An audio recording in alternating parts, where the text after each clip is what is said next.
situation ezoleka na Katanga bandeko bazobenga biso. Bien sûr. Insécurité za makasi. Insécurité, salité na ville ya Lubumbashi. Katanga oyo toyebaka province ya lokumu ya propriété. Lelo bandeko bazobenga biso bazo regretter na makambo ezoleka.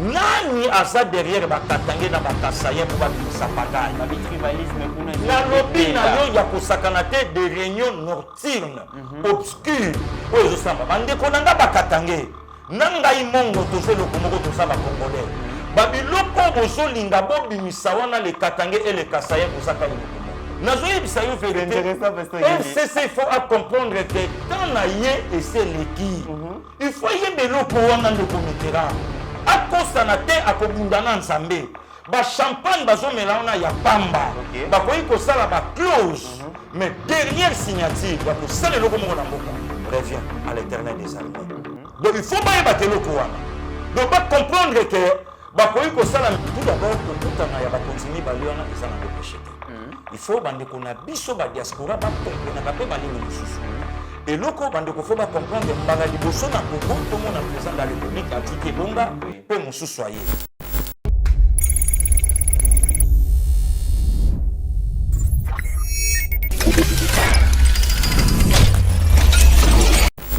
Mesdames et messieurs, bonjour et bienvenue dans Éveil Patriotique à l'élo. Merci beaucoup. Vous avez belé à travers le monde. Vous allez copier sa attention à Bino. Vous allez affirmer que l'élo est bâtivé comme RTNC. Vous allez soulager Bino. Vous allez copier sa Bino information. Merci beaucoup. Ceux qui nous saluent, vous allez la pasteur Guili Mitterrand et Steve Kone, équipe Mouimbaye TV. Vous allez convaincre Bino. Dieu merci. Continuez toujours à s'abonner, s'abonner massivement pour qu'il y ait information et qu'il n'est partout. Tokutanina, pasteur Guili Lelo, pour la Makamatali, rencontre et à président de la République, son Excellence Félix Tshisekedi, Joseph Kabila, au Bakokutana, la résidence privée, il y a président Félix dans scellé pour certains points. Toko mekako discuter, point wana pasteur Guili. D'ailleurs, il s'engage que Malamingi, ça fait 2 mois que le président Félix Joseph Kabila a coutanité pour sur certaines questions parce que la coalition pour la coalition point de vue il y a pasteur Guili Tokolobe l'appel solo il y a Abbé Dachou le tout puissant boye billet chouchou il y a musicien chouchou il y a théâtre appel satalate mais le lot aner va auditionner pour quelle raison bokoyo kapé réalité nasuka Tokolobe l'appel ikambo moi rentrée parlementaire d'ici les 15 députés na biso bakozo en assemblée nationale pour banda misala mais est-ce que bakenda ki na base. Est-ce que rentrer parlementaire va qu'il y a une base pour expliquer base makambo basali pour expliquer base misala basali dans parlement bokoyo kabongo pasteur Guili réaction naie et puis toko sou qui ça toujours na réalité quinoise les lo likambo ba parcelle familiale toko le belayango ensemble avec pasteur Guili vous allez scotcher vous allez discuter parce que le chouchou de la diaspora mutunabino azawana pour nous servir bino pasteur Guili bonjour. Bonjour Mythe. En tout cas, nous tenir qu'on remercie très sincèrement l'assistance na makambo et komelingai vous a vraiment na souci wana pour que au résoudre problème wana ndenge tous aura toujours en famille TV Mobimba Bazaki de cœur nangai Steve Kondé Abigail Kandolo DG Shadrack en tout cas je me suis senti en famille na problème komelingai et merci beaucoup na assistance na yo vraiment. Non, il y a pas de souci ndeko nanga tous en famille et mon vivant. Merci beaucoup. Biso batumendo et puis biso ba congolais tolingaka nini ndeko alali to azuli kambu wana yeba TV aye na bayelo jaye na ba makambo ebele en tout cas basunga ki ndeko na bango non c'est important et ça que ndenge toza to yebi ke to koma na tamoko vie ko suka mais le quoi toza tant moninga azuli kambu yo pe porter oya yo selon oyo ndemo zaleli selon assistance aux anango pour oyebi pe lobité pour le beza yanzana. En tout cas merci beaucoup pasteur Guili pour l'assistance merci na Steve Kondé l'équipe Mobimba Yeba TV na bolingo oyo bolakisa ki ndeko na bino tango azalaki vraiment on a besoin na bino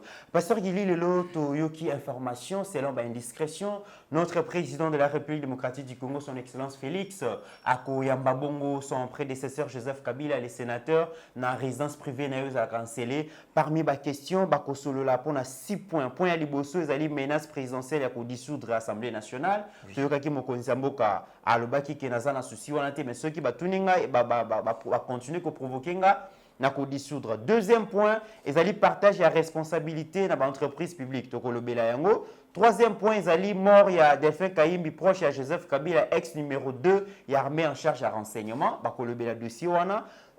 Quatrième point, ba kolobela pression américaine sur les camps Kabila. Cinquième point, ba kolobela paix menace ya FCC contre le ministre ou déjà bazo qui ne comité qui pas Félix Kofunda Kabila qui bazo tinda bango ba bloquer action ya président Félix. Et puis sixième point, ba kolobela espionnage ou ya entourage ya président Félix na camp ya Kabila.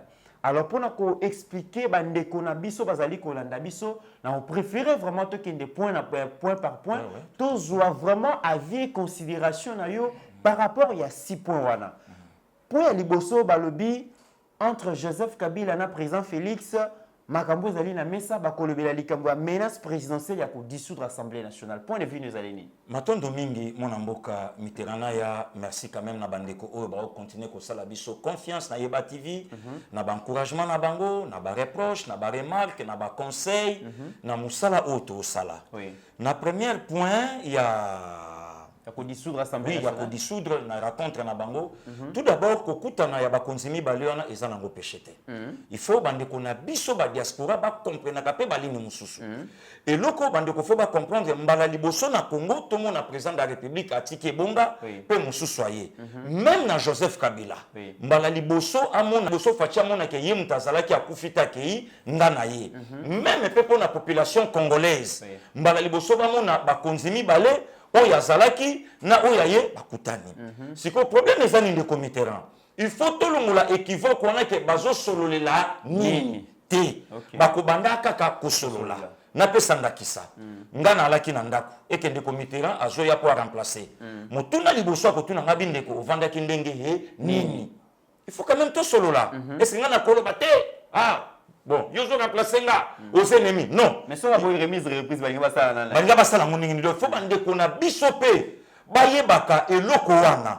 Baka ni sakate ke makambo biso to yebi et que facha yebi yangote.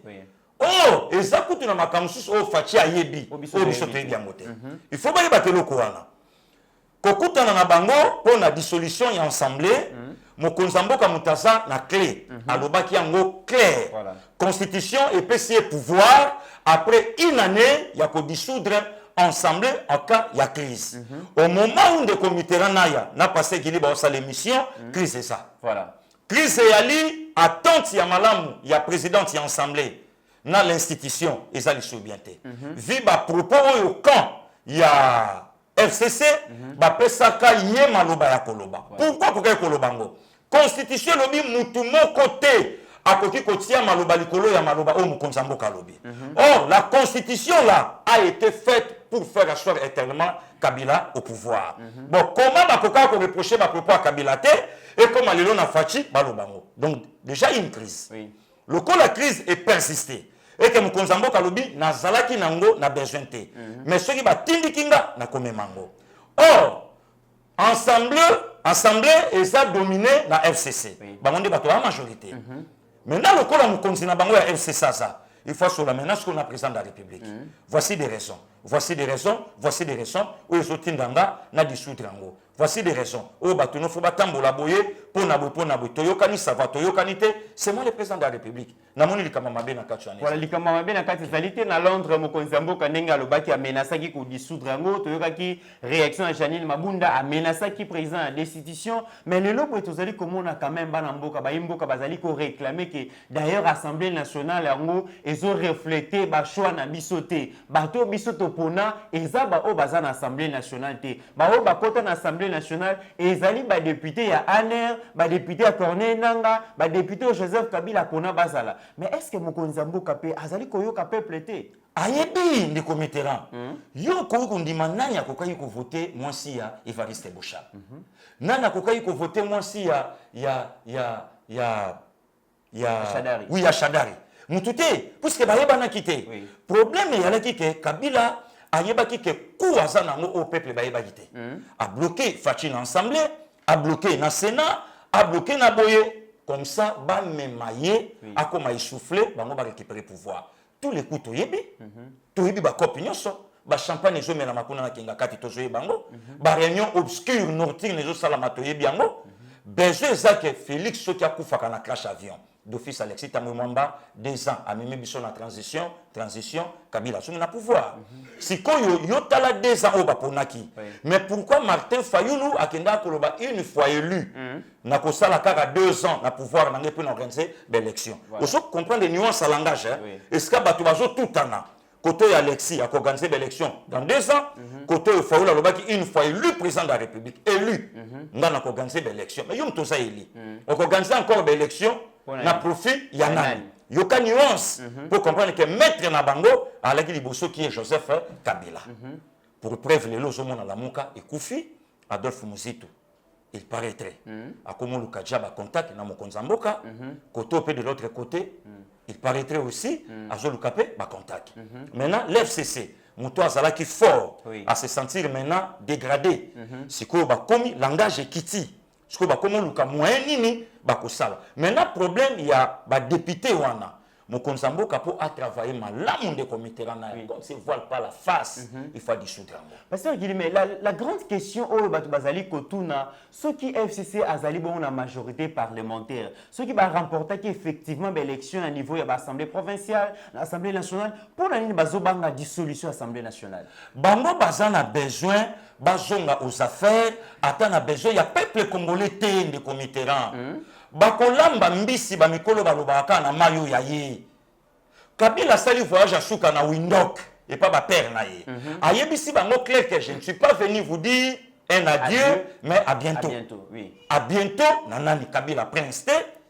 Kabila roi te na mbokoyo Kabila ake aux vacances à bientôt par rapport à quoi par rapport à un coup d'état langage na fundi par rapport à un coup d'état siko na ba makambo nyonso salameli ba kiyimbi ba makambo nyonso ba Kalev basali ba koyo ba Jeannette bazana ngo bazowe père na bango c'est Joseph Kabila pourquoi puisque ba propos na ye depuis Windhoek et la kisaki yango zomo na même complot ya ba makambo nyonso ndeko nanga Mitterrand tozanda yo yebisa biso ki président ya Sénat ya papa Alexis Tambwe Mwamba eza wapi lelo yo yebisa biso ki présidente ya mama Janine Mabunda ya Assemblée nationale eza wapi lelo yo ko kondima président ya Assemblée président ya Sénat bakendaka na kingakati bango nyonso na ba sénateur na bango na ba député na bango kuna bakomaka le fufu de même saki bango nyonso batemi bazofuye na président Assemblée na député pour bakota mais tant bakobima koto ya komi président kuna komi président et kuna député akekofanda qui trompe qui trompe qui. Deuxième point, Pasteur Guili, Torolobela Likambouya, Balobi, tension FCC cash, Ezali Pelikambouya, partage la responsabilité dans l'entreprise publique. Et Kuna, les sénateurs Joseph Kabila, président de la République, Bakomekapé Kokosolola par rapport à point de vue Nezalini. Non, Likambouya, l'entreprise publique, et ça non politisé. Il faut FCC et de l'Okouana. FCC a tkali ko partager et le côté na moto pendant 18 ans. FCC pas peut saluer le faut abenda yo. Pour preuve FCC abenda palou. APC primatique abendi palou. Le lo palou ça. Est-ce que le lo palou est ça dans opposition, le lo palou est ça dans FCC, le lo palou est ça dans pouvoir. FCC abenda IDPS à travers Bruno Chibala. Heureusement IDPS est à partir des masses. C'est l'individu qui était parti. Mais parti est tikala nango. Lelo bato bakenda bazawapi. Mais pour la nini FCC azolinga a s'encaparer na tout. Mais yo tona lelo FCC. Ba ministère oyazwa bénéfice nango na peuple congolais ezani. Parce que même entreprise publique wala nyonso lelo les parterre. Mais na lobby bango bato ba géraki mboka ndeko Mitterrand na ya toto na lelo SNEL ezawapi lelo régie des eaux ezawapi lelo onatra ezawapi lelo Jekamine ezawapi lelo ba entreprise auto yebaka ya malunga ke papa na so sala kana et Tex Africa ba OCC aujourd'hui il y a plus rien à l'intérieur lelo ba DG on ba komaki ba makangu yaba eza likamba ko bomba te alors tellement kaza makangu nanga allez na PC Olanda DG mokalo bango na kolongwa te on sait longtemps mokonzamboka avant d'arracher na tolo nanga so na makolo nanga allez s'y comprendre le bango de sa bouche et puis l'entreprise wana ba mbongo nyonso lié financer bien-être et peuple les autres financer ba activité à parti politique te yo quand même que ba gouverneur ba financer en terme à $1 million ba parti politique par mois ndeko Mitterrand na ya nazalaki na OCPT poste il paraîtrait que mbongo mususu ya campagne ya FCC bimakuna. Et bimakuna. Yango moni bato bandako loba babi mais non. Tango bango bazoloba, mbongo oyo bazui ya kosala campagne à l'américaine et uchiwa. 80 millions de dollars. 80 millions. Des jets privés. Makambe bele Kabila dû même na mwasi na ye. Apesi Shader abisale les prières. Heureusement le samba mon zamba yoka mote milinge tengama. Ekenda te. Ekenda mupanzi nkolo yoka mote. Prière ne comate. Parce que il y a mon église prière comate. Te azoate. Nzamba yoka le samba musumu kite makomi na nkolo lobiam. Azoate. Azoate ne komitera. Mama Sambelelié. Alobi kende liboso. Te azungate wapi ekasa. Ce qui le sambo mataki tengeto yoka makeno et simbate pona nini nzamba yoka le sambo ya musumu kite il fallait pas bandana ko yambola makambo yo basala na mboka oyo bosala ya mote ndi comité na to betali solo ce qui Shader a dimaka président de la République à Congo tengeto sa ndenge la continuité non mais yango pour le lokutu Félix azobunda ko sa changement mais ozomona ke chenal ezoko benda masuwa et memango na mabanga bango. Le lorsque vous faites une bande FCC, tant que vous avez l'entreprise publique, vous avez un bilan. Vous avez un bilan. Jérôme pendant 18 ans, résultat. Vous avez un bilan, il y a le ministère de la Justice. Le tout consort va faire biso. Non seulement FCC, même bande konabiso na katia cash. Le lot tant INC, azo sengapé ba pesa RTNC. Mais faut tout na Bible lobby, moto ya za fidèle na biloko amike. Comment ça va ko confier menene? 10 000 francs au coupé ça. Nzamba ebi ke mokolo ko $100 au futa 10 000. Il y a $10 te. Nzamba ebi. Wono zoko solite mokomana ozana na ko futa 10. Nzamba ebi ke 10 000 francs pesa 1000 francs te mokolo ko 100 pour ko pia yete. Presse présidentielle 0. Aujourd'hui presse attaque gouvernementale 0.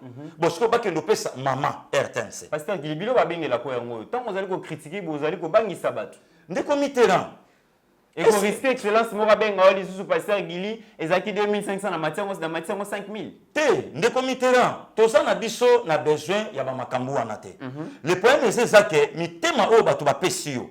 Mitema oyo batu ba pesio ba TV et si ka batu bazo zo moins consolation, ya koyoka quand même ba vérité. Na katamboka kobosa na te lelo monde na bino monde na biso et bebi na lokuta lelo ba journaliste ba pire petit yaba ba komi aki a information na ye a relayer au profit ya individu mais au détriment de la nation azo corrompre a déformer information yango moni ba tebele ba lobaka na ngana oke nanu boji mbongo te pour bayebi bato yo bazwa ndenge ba changer langage le problème c'est ça likambo ya koloba vérité yo tuna bandeko ya FCC oyo bazwa basali nango nini pour lelo ba ya kozwa oyo lelo ba kokabela bango kokabela bon oyo balaki nango nyonso basali nango nini ndeko Mitterrand lelo tomba bandeko ya FCC bazoloba il faut bayebisa biso FCC masuwa somba ya Norite Nenga Peta ekenda wapi ya Kimpavita ekenda wapi bavion ekenda wapi mais lelo FCC akoki kotongata université pendant 18 ans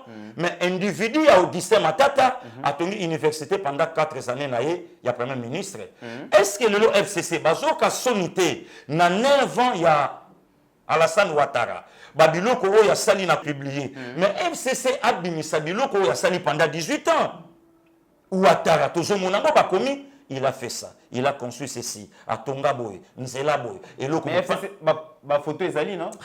Révolution de la modernité, 5 chantiers, tout le monde a ma photo, tout le monde a une ville à Kinshasa, c'est la Kezala. Ndeko Mitterrand, nazoye bisabandeko, et l'autre moko ya mutuya, il faut mutu asala na culture ya koyoka soni, ya kondimaka pe faute na ye, mutu pa lingaka bala kisaye.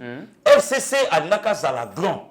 Azonga même nelongia mutu mususu après 2 mandats fachi mais FCC oyo a aussi le côté mon FCC azo sala des combines en combine contre fachi pour FCC dit que pour faire face na devant peuple et ça le quoi satana Alexis Lunginaye donc ba ko lingaliso le qu'on a été pour FCC a détruit des comités là namboko to ka ba 52 mois payé oyebi yango oui 52 mois d'ailleurs tant mokonzi mboka le président Félix a eu pouvoir sika tout le monde qui donc vague ya ba grève na ba grève et bandi national c'est bon on a donc vague pour la qui sait que ba même kokuka ko revendiquer ba droit na ba monter ba bane ko banga après d'un pouvoir répressif peut-être à Joseph Kabila étant le président Félix a commis ba grève des qui par-ci par-là babini pour preuve ne mwana nsemi abomba maka Oh lelo bato balobaka fachi mon ancien yabima mokonza mboka bikende son sablus lobike lo ananda ko nayo pe loko salama parce que yo tuna bango basala nini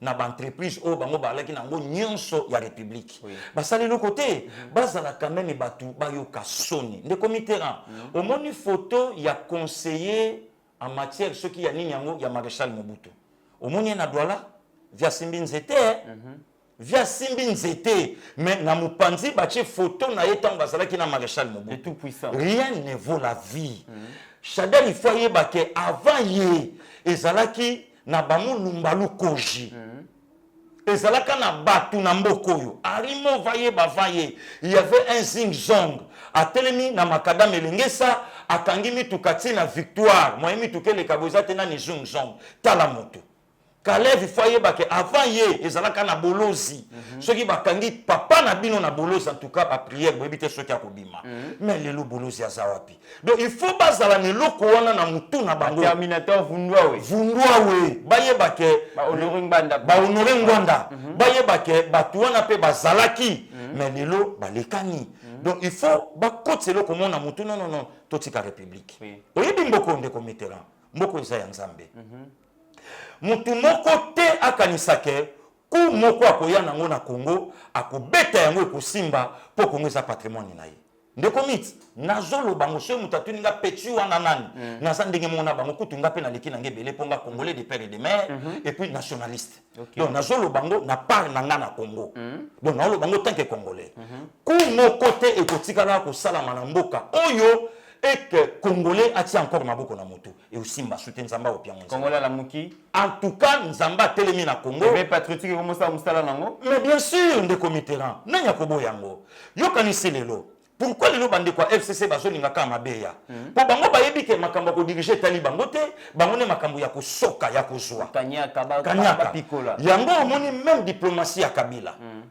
ba ozui bato nyonso basimba affaires étrangères bango makambo ya diplomatie tala bango te ba isoler pe bato bango pe ba isoler bango mais Kabila zane kaka les tout intérêt na bango za la garantie intérêt na bango za na ka garantie mais lelo tango Félix aye de commit au moni bata nyonso tozoleka tokitsa motema tokokoma na tamoko mboka oyo ekozwa elan makambo eza nango ya liboso te Israël abima Égypte aza na désert mazwe bateke nzela na ye elaki terre promise donc yazomona lokola Égypte nde mutu elaki bien ndenge moko na balangage ya bato mosusu Kabila non ndeko to si tobimi marche na biso eza kana mais tant nyonso ozomona eza nango kaka lokola moto alaki mopakano azui conversion na ye il faut le katan désert OK toko espérer to yebi ke makambo wana nyonso oyo ba congolais bazali ko ba impatience wana c'est vrai que bazana raison pour passer l'équipe mingi mais ba ko perdre vertu ya patience té troisième point oyo ba lobby président Félix akosolo na ona Kabila par rapport à tension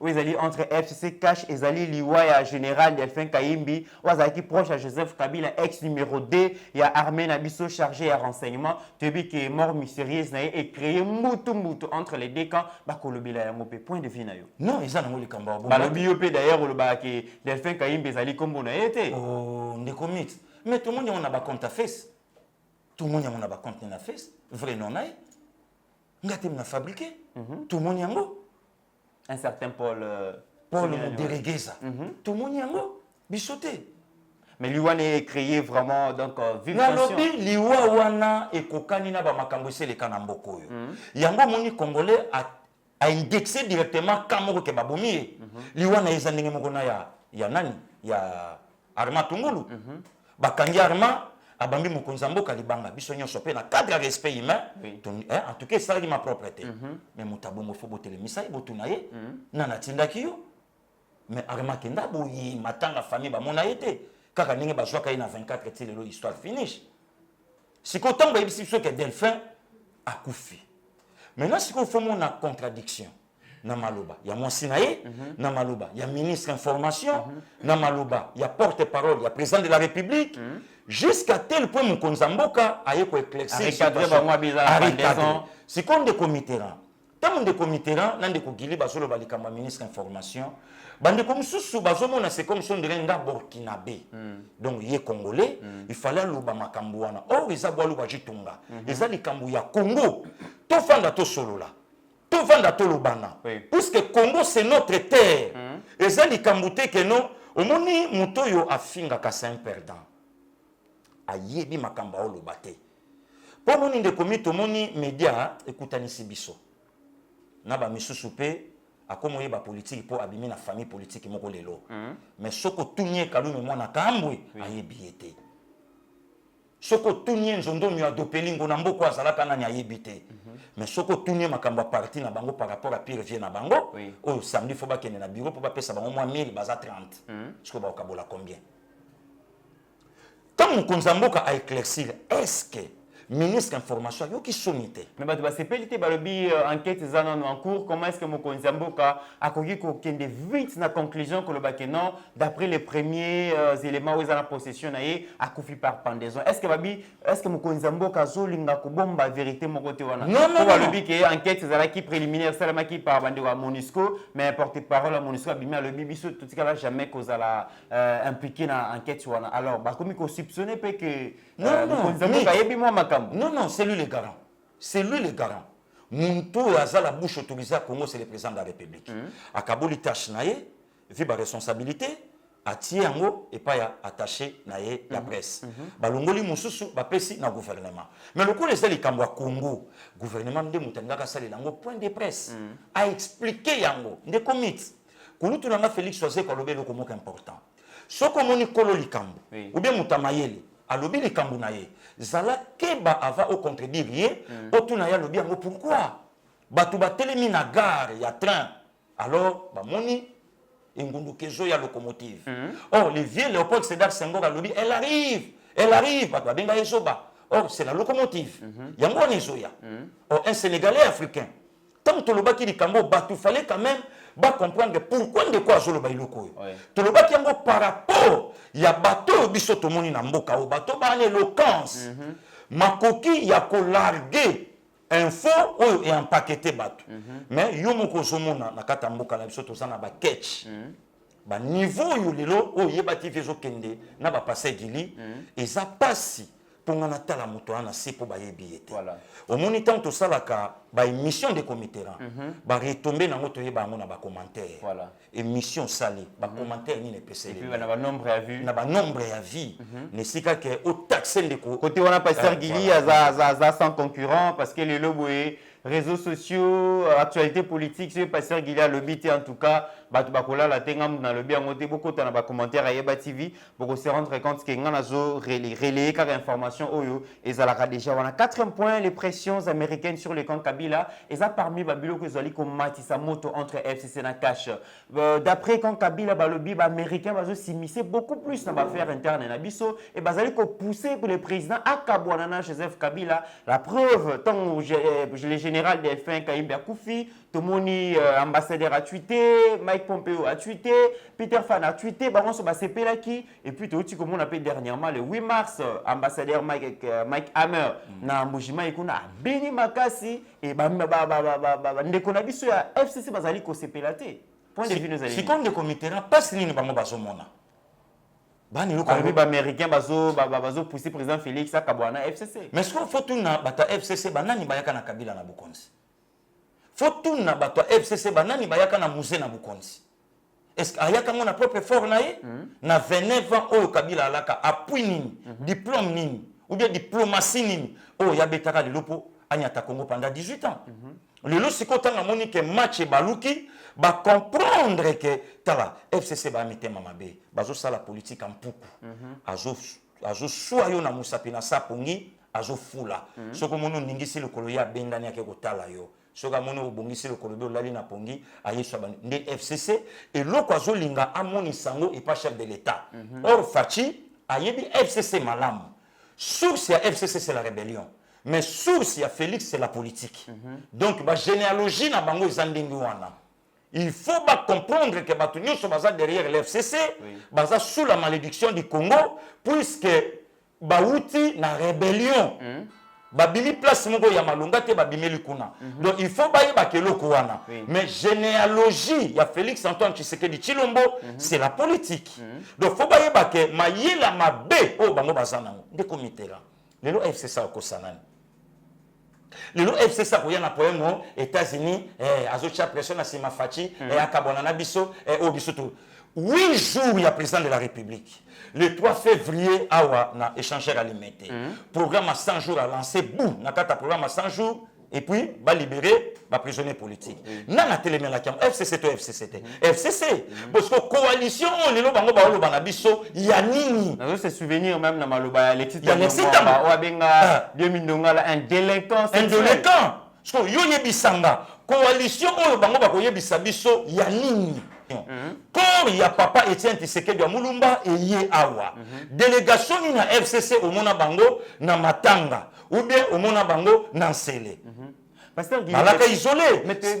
C'est quoi le lelo tant basolo bela likambo coalition États-Unis soluka. Non. À s'ingérer dans ma poto kabo. Mais non, batunyo so que coalition FCC cache. Il y a soloté, il y a la sorcellerie là dedans, il y a l'hypocrisie à l'intérieur. So eloko nino lelo bango bazolinga ba faire montrer na bato. Ce qui te rebi likamba coalition, toza likambo ya enseignement, ou ya gratuité.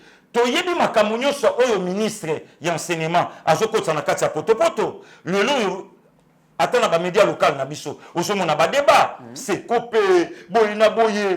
Donc nyonso wana n'importe quoi. Mbutu mais na kati nango okoyoka. Yozwa ba propos ya Emmanuel Shadari. Coalition eza ya solo to travail pour la République. Ba mo hyperkit et bimako e betanani. Coalition. Yozwa lelo coalition. Makambo nyonso lo bama keno te Shadara katana ba élection te meto sala manœuvre moko na kati wana.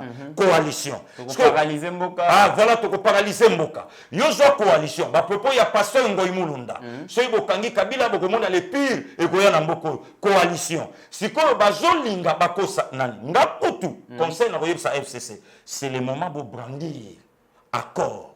Oyo bino bonoma Félix, oyo bolobake il y a des accords entre Félix et Kabila. Balaksam.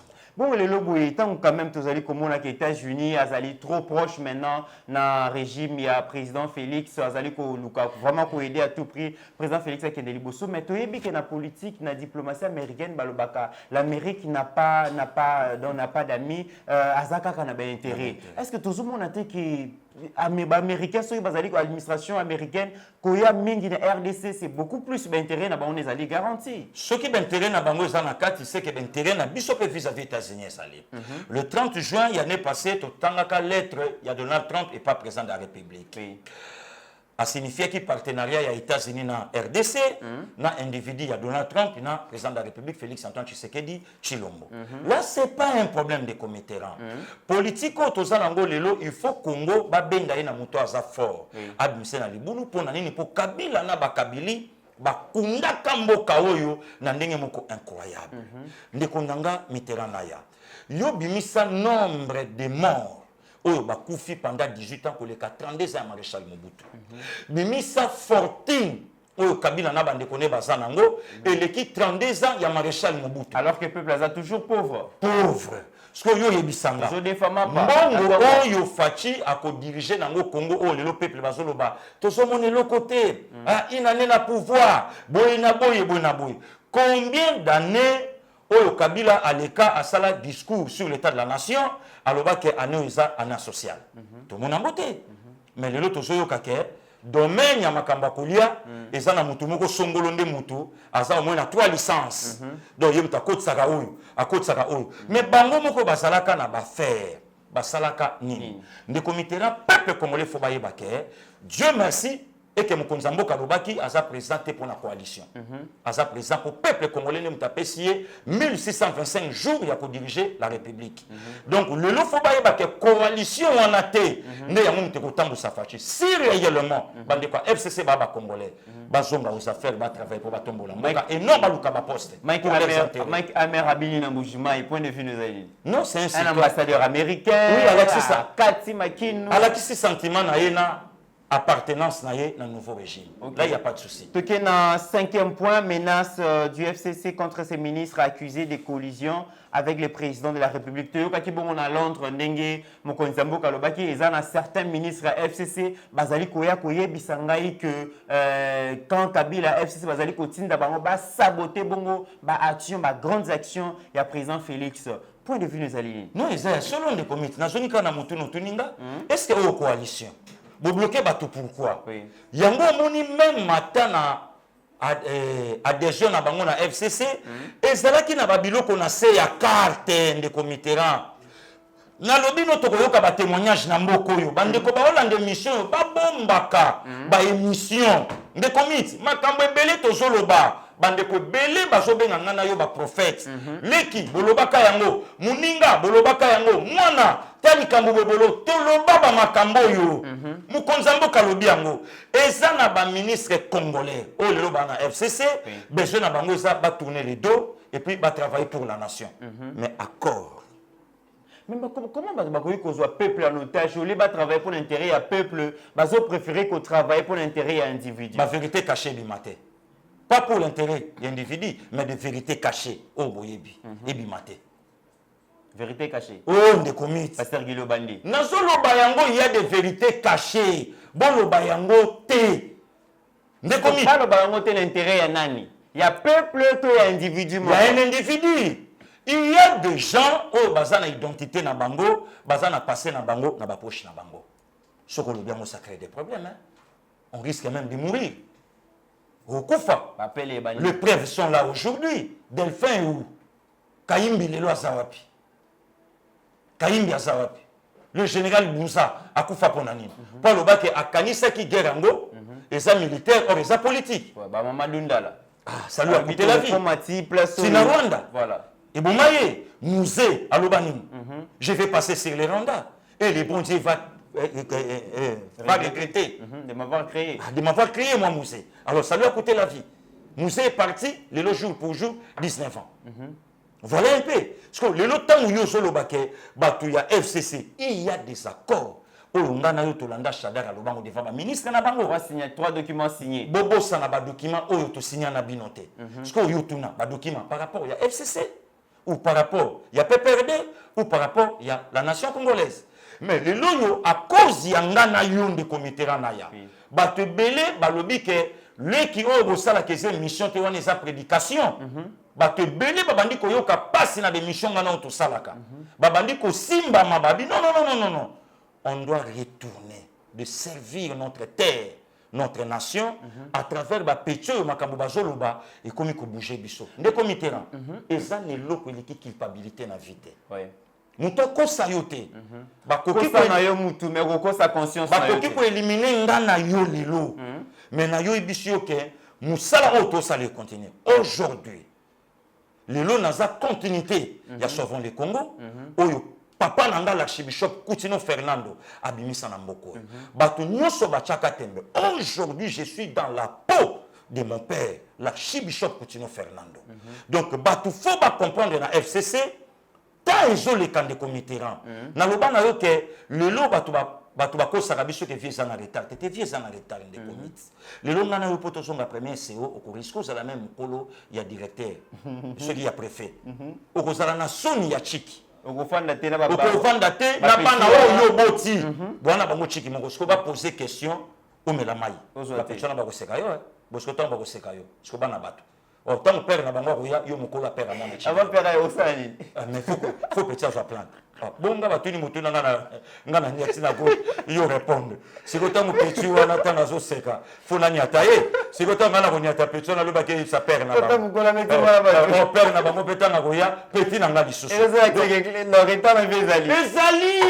de comité rang nazoyi bisayo vérité FCC faut comprendre que tant na yé et c'est l'équipe il faut y beloko wana de comité rang akosana te akobundana nzambe ba champagne bazomela wana ya pamba bakoyi kosala ba clause mais dernière signature ya kosala eloko moko na mboka revient à l'Éternel des armées donc il faut ba yeba keloko wana donc ba comprendre que bakoyi kosala mitambu tout lelo nazolo bango tokotikala koperdre Félix na coup ekosimba te mabeko ya te. Et sixième point pour nous sa rencontre ya président Félix non Joseph Kabila balobi entre autres point barosolola espionnage de l'entourage du président Tshisekedi par des proches de Kabila toyoka kilo kwana ya ngope kutuza à l'origine ya mort ya Delphin Kayimbi donc Delphin Kayimbi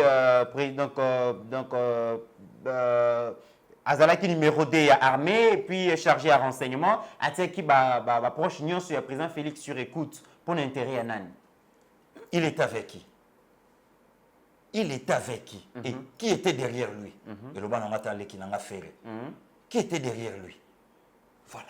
Parce que pour yomoko de comité là tu vas comprendre la réponse. Ndeko Delphin Koufi FCC a réagi. Pourquoi la monka a réagi? Alors pourquoi Cash a réagi? Pourquoi le peuple congolais va réagir? Le général Bounza. FCC a réagi pourquoi? L'air cop. Un dangereux Delphin. Que son âme repose même dans le secteur. Dans le que son âme repose en désordre. Oh. Oui. En désordre. Oh, on est commis. Oh, yo kanisi ba messe ba sango ba sala liboso selka yo kasi nzambe andimaka yo kende bo. Te. Makambo nyonso ezosila nde tosala bo soki nkelo etali likolo makambo change. Ah bon? Oh nde komiti naso yebisa ye o tobenisa ye nzamba yamba ye pamba que son âme repose en désordre, c'est un dangereux. Il a mis à l'écoute le président de la République et ses proches. Il va juger na tongo to na pourquoi? Te bango kutuma jijime ko bandaka tango via bimi na temple makolongo le bien soutani wana zana énergie wana via sa man énergie alors ba Gabriel ba Michael bango to mopanza balanda ma ba détail na yebisaka yo yozela oh biso to ya ko samba na 5 heures alobi vie fatigué mokonzi a déjà peut-être tango tel kuna ba Mitterrand ba Konde ba biga tel kuna ni est-ce que maire Trésor kuna te ajoa eloko mutu te est-ce que pillage ya ba ressources ya ko Congo kala kuna masumu ni ezo dominer papa moi mensonge wala konde mensonge wala konde wana et abiga ele kozala nini abiga kaka bon kuda ya biga monini nazo mona mwana wa vandi kuna moi mensonge pe kaka moi biloba tout ça le téléphone vérité za la raté banda ko kosa azana na 16e malobi na ville ya mwana to banda ko bon sikoyo Joël kuna nini. Bon, Joël, il perd mon boss. Je dois vous faire la mouteille. Je vais comme ma moutouna. Il y a un talaka na faute, il est là qu'on a 7e romo na komarango. Ma finga ka moutouna. Il y a moi na tout ça. Bon, Gili. Bon, il fait Gili le bandé ko bomayer moko bakanda. Ceux qui bakando mona déplacer ba mo aboma te. Et puis on a fait ça beaucoup on a et puis abandé ko ça ko pas Mitterrand ba te belé bando ko mona ma pe. Il y a mo ninga pe na bando ko maka péché mais en réalité et c'est ça. Ayingila nega. Bon, côté ça ba moko na mbala moko ma papa bimi na mokomo. Donc moni to côté ba ange. Mais ba to lokola ba delphin. Peuple congolais ayeba musala ni ya sala ki na république na biso. Tendi ko Mitterrand. Toujours mort na à la légèreté. Commettre à l'écoute le président de la République. Ce qu'il faut tout ayoka nini sur le président. Haute trahison. Haute trahison. Il a vraiment avéré. Et puis ayoka nini sur ses proches. Et au profit de qui? Abandé comme mango pa ya nani. Motivation zala kinini. Voilà. Qui était derrière lui? De konanga Mitterrand. Est-ce que Babilo quoi bouillé to koki to acceptant? Peine de comment quoi sur le canal plateau à télévision locale à Zolo Balobi niveau ya ba général Delphin poto sous général il y a niveau na na Congo faut 15 ans. Oh naya te en tout cas pour na lobi na yon de comité ba ko finga ngai na koloba o yebi mikolo ngana so to sale mission natika bon na lobi ni yamade so to sale mission monitango okende bato belé ko ba komi ko tale mission jusqu'au matière oh Mitterrand même mutu na yo mo luka to benga biga na lobi merci poto réagir na lobi na yo mutu na yo prof nga kutu na calculaka bango te na yebi même elongi na yete mais bango ba yebi passer Gili basa na ba 25 émissions c'est tout à fait normal na lobi na yo maître d'école donc na so coacher bango bazolanda so na bete loko o senti makama mende na beta komonde monde kendaki ngamo peka na kitisia le lobo na makambo nyonso na 6 points auto tangi pasteur Gili part ya peuple ezali nini peuple azali kokanisa nini na likambo ya coalition FCC cash peuple azali kokanisa nini na gestion ya pays na bakabiliste elongo na batshisekediste soki tokoki koloba boye lisolo kutu ya peuple soki olingi peuple asilika eloko ndambo ya peuple bazomona faci mabe ndenge azotravaille na bango wana moto akosa te ndeko Mitterrand ya peuple bazosepela te kaka na point wana mais ye moko faci peuple congolais baza na bango na ye na problème te est-ce que peuple afungoli déjà misu atala bato wana nyonso makambo bazosala peuple ayebi yango ozomona même force même pouvoir ya président de la république eza na maboko sikoyo ya peuple mpona nini peuple azokotie ye peuple azolandela ye donc peuple ayebi ke Kabila na bato na ye baza bato mabe ndeko Mitterrand nazoyebiso eloko moko important zala na moto alobaka bamama banda koloba na biso to bana mikie soki mwana alobaka te seke mwana na mabe d'ailleurs la plupart ya bagrande sœur na biso bazwaka bazemi à l'époque ozoyeba yalaki basere oyo babimaka te batikaka komona ye mais babiga oyo balaki na ye boye mais basere oyo bavanda kaka sui ntango mama kolandela tala 4 mois abomba ya monenge nini eza ndenge moko na bato toza na bango Kabila tikaki koloba te si lelo mpe Kabila nana alobi te mais tala bacour esalami na pouvoir ya Kabila Pasteur Gili mais lelo balobi bapoliticien mingi bazali kosepela na Pasteur Gili te po Pasteur Gili elongo na Yeba TV éveil patriotique ekomi kofungola bato misu moyen bapoliticien bakosa lisusu peuple nde babandaki kokosa ezali te Pasteur Gili azali kosala mosala ya sensibilisation ya komobilize bato bayeba badroit na badevoir na bango yango baacteur politique bazali kosepela na ote ndeko Mitterrand ya kolingaka te na vie bato nyonso balinga yo sepelaka na bato bafinga ngana na bacommentaire nde bato malamu epa na biso bango wana bato baofinga biso bato apasi mongo wana moyibi momeli diamba bato bien ndeko Mitterrand tozwi charge oyo ngana oyo toluka yango te ya koéduke masse ya kotalisa baréalité oyo lelo tozobimisa Martin Luther King amemaka révolution na États-Unis ngana oyo lelo mikolo Jeanne d'Arc abujaka France le 14 juillet ngana oyo mikolo Joseph Kabila président de la République ya Congo ngana oyo lelo mikolo Maréchal Mobutu azwa pouvoir ngana oyo lelo mikolo pour comprendre que ngambo lelo toza nango eza ngambu ya kotalisa ke mboka il faut échanger à travers Yeba TV et ndeko Mitterrand na passé Gililo bayina ou pas bayina Dieu ne vit pas dans la majorité nzamba vandaka atana ngambu ya mutu moko pour abatela ye voilà ndeko Mitterrand donc bakonzi balinga biso to balinga biso te mais souci na biso ezake mukumba oyo nzamba apesi biso tobimisa yango totalisa yango na bato ndeko Mitterrand nafingi te ofingi te toyibi te tokendaka mpe pa bato mpo na kosenga mais tosala mosala oyo eza na possession na biso yebisanga mabe eza wapi bazobebisa motema ya peuple congolais baacteur politique baosepela nango te ndeko Mitterrand nayebisaka eloko moko totalaka retombe ya bemission na biso na bacommentaire tomibeti tolo te tobeta mokongo mpo tokei liboso tala bacommentaire après bemission na biso mpo mona soki peuple baza na biso to peuple baza na biso te. Voilà, un autre sujet, Abedachou azali bon DGA et la société Sokin azaki interpellé pour pratique illicite des prix des biens sur le marché. Le tout-puissant Abedachou, le musicien Bazali Kobwaka, le donc comédien Bazali Kobwaka, mais balobi azali bongo coupé ça va prix bien en première nécessité. Na ndenga lingeli azali ko respecter mibeko ya ministère et économie le lo aner va auditionner. Point de vue na ezali. C'est bien de commettre na ya. Ba tu faut pas comprendre que non république eza forêté. Que mutu moko ko ya sali likambu na ye ndenge zalaka. Bon, azana ba privé na ye ya ba généraux, akobima koti. Non. Abedachou oyebi kombo na ye ces derniers étaient tangami. Makasi. Ba musicien ko boaka bambongo. Voilà, ba artiste comédien. N'en parlons même pas. Donc muta osimba été. A simba même pe ba député muso yebi na sur la campagne. Oh lelo ke no ba voter pe azana parlement. Mais musala wa mutu na yaka kusala na mboka bato asala kanini.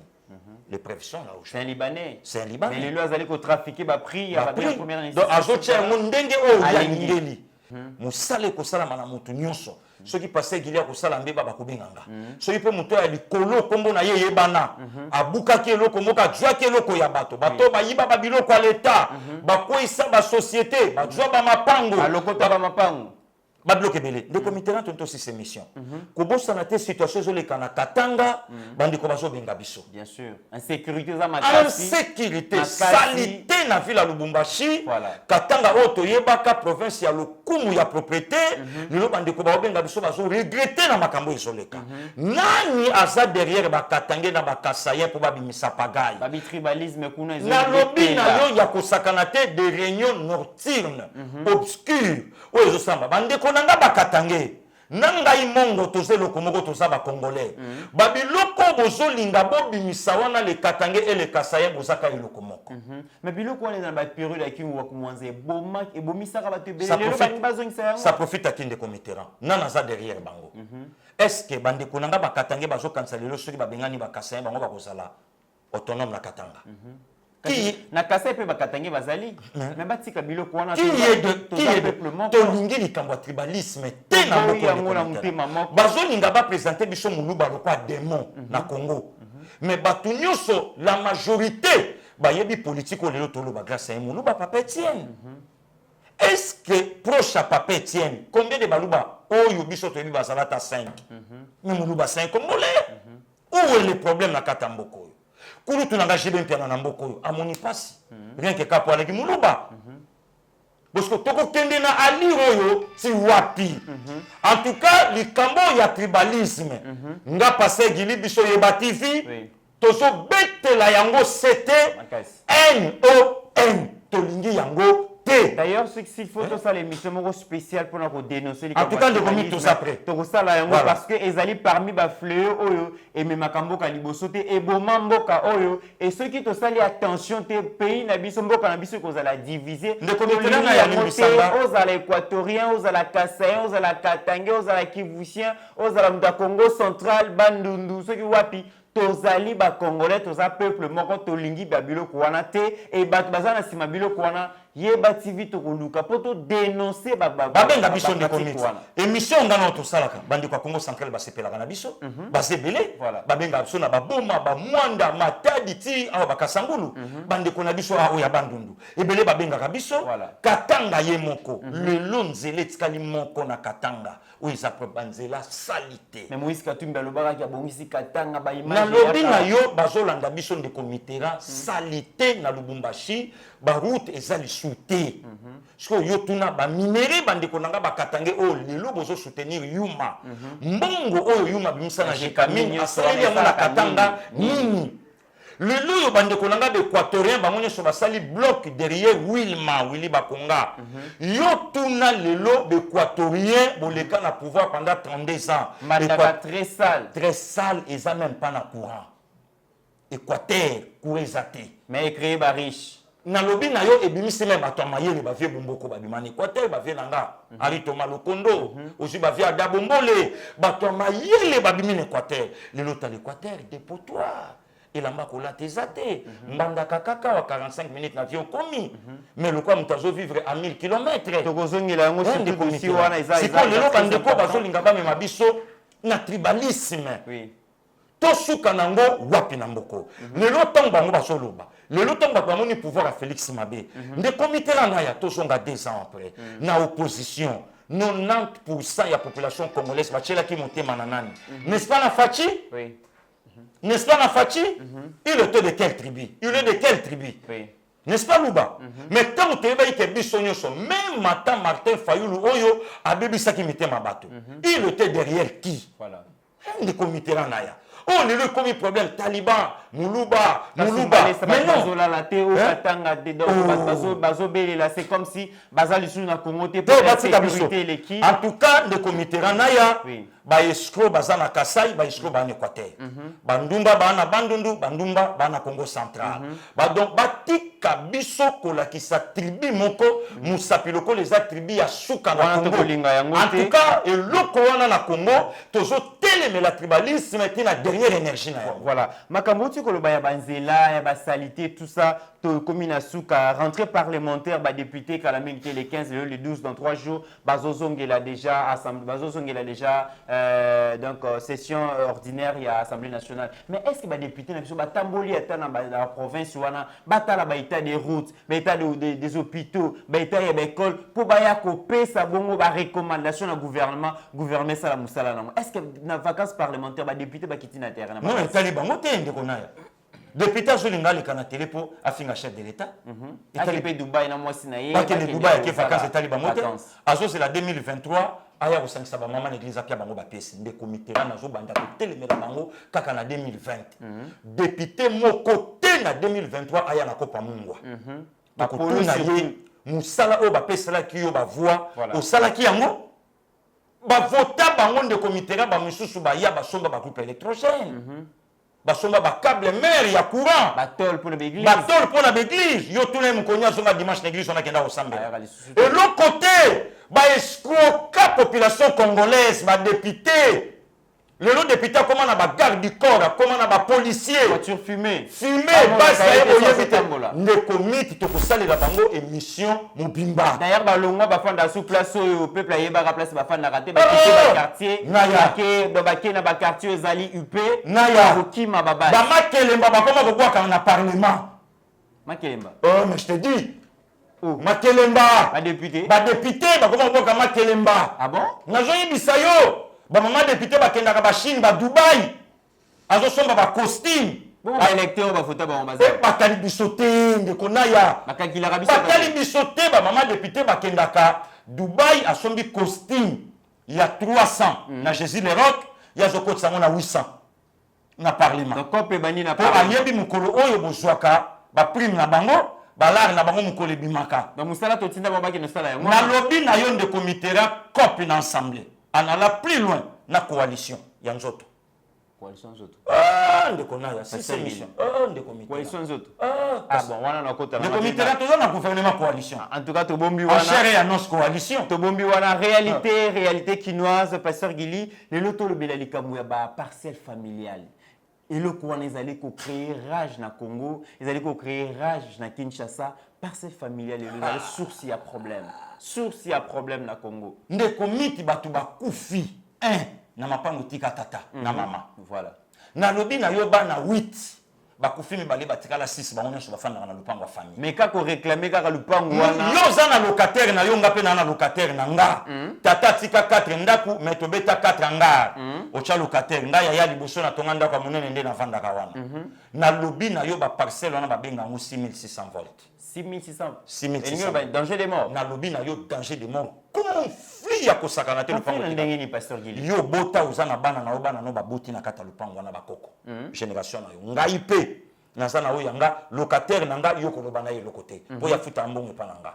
mbongo akobongisa wese kosenga locataire na ngai te na lobi na yo de conflit ya kosakana te na baparcelle familiale ndeko mitterrand suka nango libembelalaka babenga yango de parcelle 6600 volts bongo sikoyo yaka na poko atala bambabola moto ndenge epelaka wana porta ya Kermesse na lobino wana porta ya Antoine ya Antoine na tata mwasi Marceline balobanaka te lupango tata alors ya Antoine aningaka lakisa lokwa lupango na ye alors tanti Marceline pe lokwa tata atika livrer pa na ye na lobina yo guerre batanga makate tantine mado basupsonaka ya aza na ndoki po ya boti te basupsonaka ya aza na ndoki po ya boti te na lobi na yo guerre baparcelle wana babenga yango 6600 volts donc mekioki bongo baluka siko na nsima wese mona bavase donc kuna babenganaka abika bwaka po mwana yo bwaka po mwana yo banda sumbaki okotala te onayebi bika yo mpe soki osumbi nayebisaki olobaka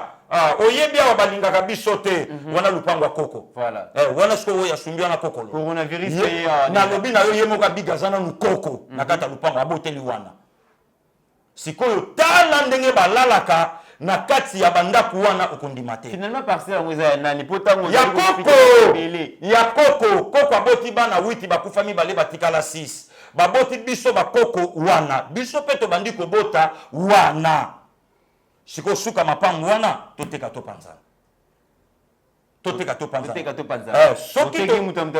soki topanzani te mitu ya bato bandi kokita place wana deuxième parcelle familiale de parcelle fluviale ndeko mitterrand mbula ebeti mokie lupango wana mai etondaka ebale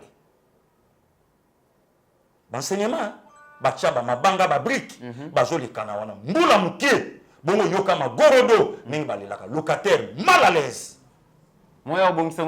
troisième parcelle parcelle cimetière kolo lupangu noko ye moto aza chef de famille Mwana kasina ya kufi na njili na quartier 9. Asengi baya kolele bembe. Ya ya mbara bibembe. Bolali bolamuki na quartier bayebi mutakufi ba mona ka bando tanda ba chapelle. Mit, odeshe bino non? Ah bon, omoni wana ne va père akufaki na njili nde père ayeba le langwao. Siko ba parcelle wana bato ba souffracation des locataires. Donc bino bozan droit ya kolobati. Ya sa chef boya mbara ka makamyo ya kotaka ba makelemba. Oyaka na bana na yo mibale obima na moko. Oyaka na libala na yo kitoko na mobali na yo harmonie botika même na TV. Mais les na kala babi na kalezaraka ki dondo ki sengali ya membre famille. Le londo qui traverse. Le londo qui a comme professionnel international. Le londo qui a comme pro coalition comme même tina sorcellerie. Donc bosangani boli ya na bosangani le lot tata kolo lupango atali yo ndenge bokotina mwasi na yo nde commit harmonie ezali akotisi envoûtement. Kopi na musali zo simba lisute okotika na matela. Si on va parcelle, on entre, ok, on sort KO. Oui. On entre, ok, on sort KO. Mais on voyait parcelle on entre, ok, on sort KO. Il faut ça la bonzambe pour comprendre que Tata Kolo Lupango wana mystérieux. Le comité. Le commissionnaire va signaler la ratate. Est-ce que commissionnaire a zande konayo? Commissionnaire écoute ba koma na moto. Tango zo betelo lisolo ndako yo moko mukusa na poche bimisambo. Ato sepeli na ngoto. Okoya ko sutuka. Okoya la muka après. Okoya ko sutuka après. Ndeko mitera na oloba na yo ba conflit parcellaire kende kota ndeko mitera. Kotika la kobota na basi mibale te bandeko ba Holanda biso lelo ba vendredi conflit ya bana tata ndenge bazola pana pona lupango etika pere baloba na kate lelo ndeko azo préférer camarade que mona tata na ye baleka na boye na nzela à cause de lupango etika tata poto yoka na malamu ato panzana. Mais papa somba ya pona ni bango bako bunda pe ba somba ya bango te na lobi na yo ndeko mitera la sorcellerie ezo battre plein na ba famille auto biminango de parcelles laissées par nos parents laissées par nos ancêtres et ça ba mapangu ya mabe o lelo biso to tikali nango surtout biso bato to za ba mapangu ya ba coin ba mapangu ya minemi yango moni lelo bato nyoso batondi na kingasani bato bakola na kingasani te bato bake malweka bakola na malweka te bato bayengiri bato bafana na ba ma campagne bato baye bumbu bato bauta kitambo toteka totikala na moyo loko to panzana yango moni ndeko mitera tango tozana bomoi nzamba sunga biso bunda pona bana yo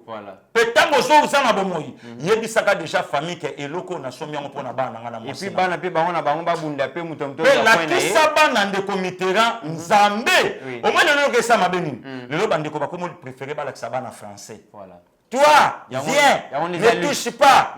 Ici, viens. Là-bas. Mais là-bas. Mais bazoko kakola kisaba na bonzambete.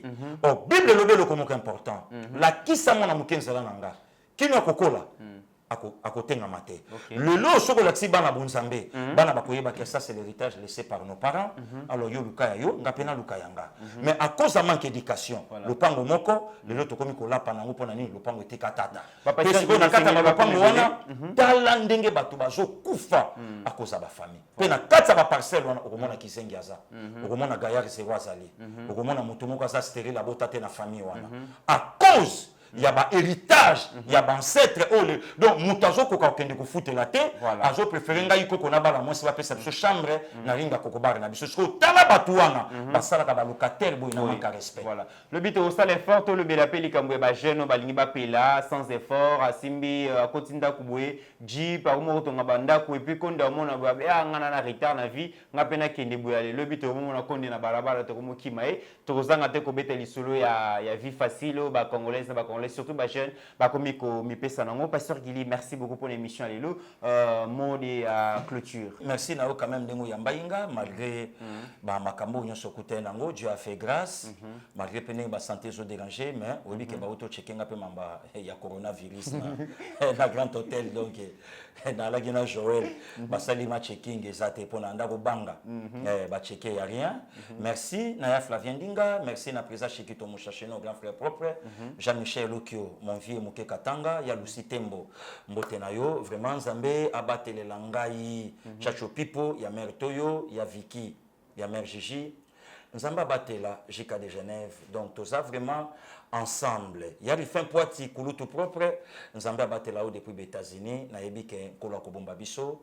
Tokokuta na musala o tozo sala yango pour to sunga mboka. Tozo sala yango pour na bolingwa Congo. Tozo sala yango pour to soutenir notre président de la République, Félix Antoine Tshisekedi Tshilombo. Merci Nande Komit. En tout cas, bonne guérison à Madame Place Azar. Merci na Steve Konde. Tableau na yo leki ya TV5. Merci na bandeko nyonso o tozana bango musalo to sala baya Charlie Beya baya Kem Singoi et je dis merci na famille Kabeya Mobimba banda na papa Alphonse King ya maman Marthe Lomponda Tito Sukisi na la fleur ya famille Nzamba Pambola baya Don ba maman Julie ba maman Martine apambola ba maman Christine apambola ba maman Nicole apambola bandeko nanga Félix Day Nzamba Pambola tante Albertine Misumba Nzambe apambola bino nyonso toza ensemble arrête mpoi Nzamba monayo na kosukisa mbote nanga na Joliseya na Beki Nzamba pambola bino nyonso toza ensemble, il y a pas de souci. Pasteur Guili, encore une fois de plus, merci pour la disponibilité. Ndenge santé zalaki bien te mettant actualité bimi. En tout cas, tant que tu es informé, on dit que vraiment koya ko servir bana mboka yo moko yebi balobi émission yeba TV comment lokola kisi soki ba melite ba koyoka bien te pour bazaka na maladie ba manque d'information. Alors tout ça là tout peu importe ba difficulté, peu importe ba problème personnel tout ça là kanango, ce qui actualité zali to ki maka toujours mbango pona koya ko informer. Merci beaucoup na onyon so bozali ko sala na soutien nyonso bozali ko sala pour que chaque membre yeba TV azala bien ceux qui azali na problème. Encore une fois de plus, pour continuer à payer sa confiance dans Yeba TV. Merci beaucoup à Steve Konde si vous avez aimé cette émission. Et Zalindeye, moi, la mobile de Steve Konde, Azali Kosala, Nyonso, pour vous, image et qualité, son et qualité, malgré que le matériel ou Azali Kosala, les alliés professionnels. Toujours ça la kapel ba o ba lingi ke Steve Konde mati sa qualité musala bo pesa eka ba matériel les alliés professionnels o ezo ou te pas na bino kuna na diaspora bo komona ke TV5 et kosa. Encore une fois de plus, portez-vous bien car chaque jour est une vie. Mettez bien réalité à Mikolo Pasteur Guili et comme il y a un système ya boepo coronavirus Pasteur Guili a outil dépistage ngape kalaminte mais Steve Konde bien ko kenete. Merci na maman Marie-Jeanne na Suisse biso Mikolo Mbote komi kaka boe bino pe kuna soki za boe c'est que tous ensemble. En attendant, portez-vous bien car chaque jour est une vie.